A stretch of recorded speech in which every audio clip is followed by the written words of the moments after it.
लेकिन राहत की बात यह है कि अब संक्रमित मरीजों की संख्या में गिरावट आने लगी है। पिछले 24 घंटे में राज्य में 10,174 नए मामले सामने आए हैं। वहीं राजधानी पटना में सबसे अधिक 1,745 नए मामले मिले हैं। राज्य में फिलहाल 7 जिले सबसे ज्यादा प्रभावित हैं, जिसमें कटिहार, गोपालगंज, पूर्वी चंपारण, समस्तीपुर, बेगूसराय, वैशाली शामिल हैं। आपको बता दें, कटिहार से 706 नए मामले सामने आए हैं, गोपालगंज से 541, पूर्वी चंपारण से 478, समस्तीपुर से 463, बेगूसराय से 435 मामले सामने आए हैं। वहीं वैशाली की बात कर लें, वहां से 417 नए मामले सामने आए हैं।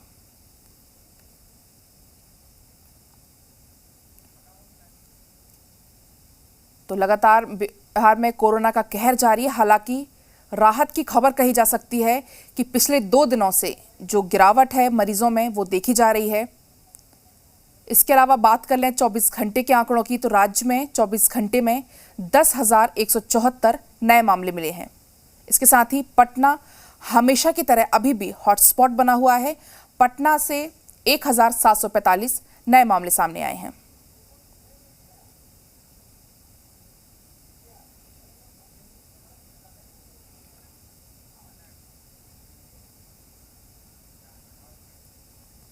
और अब बात कर लेते हैं झारखंड में जारी कोरोना के कहर की। झारखंड में 24 घंटे के भीतर 6,187 नए पॉजिटिव केस सामने आए हैं, जबकि 129 मरीजों की मौत हो गई है।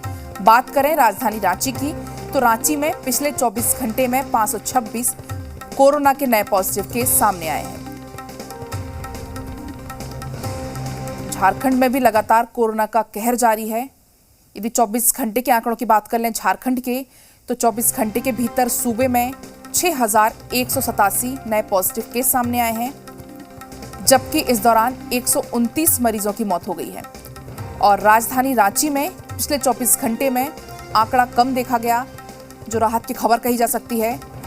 राजधानी रांची में पिछले 24 घंटे में 526 नए केस सामने आए हैं।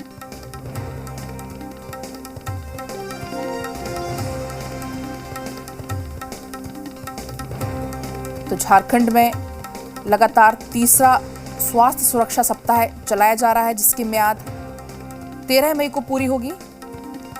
हालांकि इस दौरान जो संक्रमण की दर है उसमें भी काफी गिरावट दर्ज की गई और रांची में पिछले 24 घंटे में 526 नए पॉजिटिव केस सामने आए।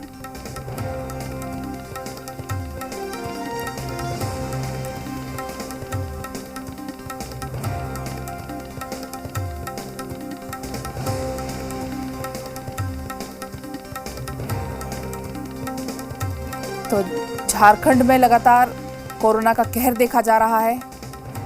24 घंटे के भीतर आपको बता दें 129 मरीजों की मौत हो गई है और झारखंड में 24 घंटे में 6,187 नए मामले सामने आए हैं। लेकिन राजधानी रांची में जो पॉजिटिव केस है उनकी संख्या में कमी देखी गई। राहत की बात कह सकते हैं हम इसे।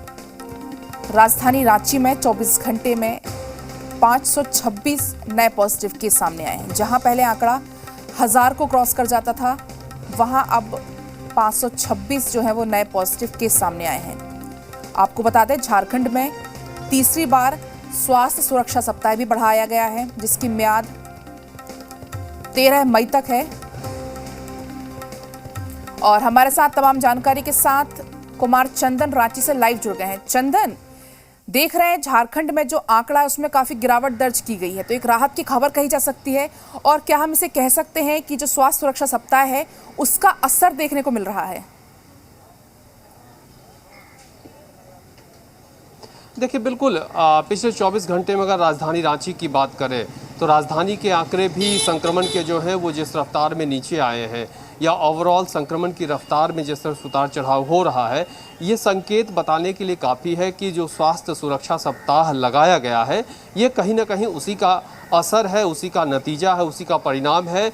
2 बजे के बाद लोगों को दुकान खोलने की मनाही है, 3 बजे के बाद सड़कों पे चलने की मनाही है और रोज़मर्रा की जो चीज़ें हैं वही दुकानें सुबह से 2 बजे तक खुली रहती हैं और इसी का असर कहा जा सकता है कि संक्रमण के रफ्तार पे धीरे धीरे झारखंड ब्रेक लगाने में सफल होता दिख रहा है।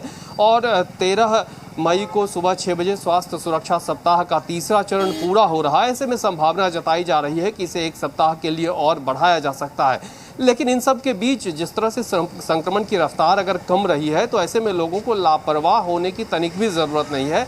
हम इस वक्त डोरंडा मार्केट में है, यहाँ पे आपको कई ऐसे चेहरे दिख जाएंगे जो लापरवाह दिखेंगे। लापरवाह कहने का मतलब ये कि उन चेहरों के ऊपर मास्क तो होगा लेकिन वो मास्क प्रॉपर तरीके से लोग लगाते नहीं हैं, लापरवाही साफ तौर पे बरतते हैं और ये कहा जा सकता है कि कहीं से भी अच्छा नहीं है कि इस तरह से जो लोग लापरवाही बरतते हैं और ये समझने लगते हैं कि संक्रमण की रफ्तार अगर धीमा हो रही है तो कोरोना जा रहा है। ऐसा बिल्कुल भी समझना गलत है, उचित नहीं होगा और हर हाल में हमें जो है मास्क, सोशल डिस्टेंसिंग का पालन करना होगा।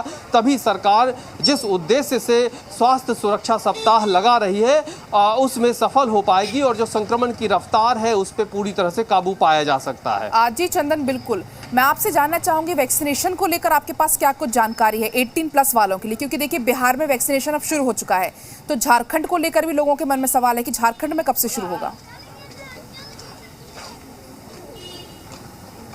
देखिए बिल्कुल, झारखंड में भी 18 वर्ष से अधिक उम्र के लोगों के लिए वैक्सीनेशन को लेकर मुख्यमंत्री की तरफ से तारीख बता दी गई है कि 14 तारीख से झारखंड में भी 18 वर्ष से अधिक उम्र के लोगों को कोरोना वैक्सीन दी जाएगी और जैसे जैसे वैक्सीन की उपलब्धता बढ़ती जाएगी रफ्तार और तेज किया जाएगा। अब तक झारखंड में 18 वर्ष से अधिक उम्र के लोगों को वैक्सीन नहीं मिल रहा है। उसकी एकमात्र वजह यह है कि जैसा स्वास्थ्य मंत्री ने बताया था कि 25-25 लाख ऑर्डर दिए गए थे, लेकिन कंपनियों की तरफ से वो उपलब्धता सुनिश्चित कराने में असमर्थता जताई गई थी और कहा गया था कि 15 तारीख के बाद ही कंपनी कुछ बता पाएंगे। लेकिन अब मुख्यमंत्री की तरफ से ये साफ कर दिया गया है कि झारखंड में 18 वर्ष से अधिक उम्र के लोगों को घबराने की जरूरत नहीं है। 14 तारीख से वैक्सीन उन लोगों को भी लगाया जाएगा और वैक्सीन की रफ्तार जैसे जैसे उपलब्धता सुनिश्चित होगी बढ़ाई जाएगी। जी चंदन, बिल्कुल बहुत महत्वपूर्ण आपने जानकारी दी कि 14 मई से 18+ वालों को वैक्सीनेशन कर दिया जाएगा। बहुत बहुत शुक्रिया आपका तमाम जानकारी।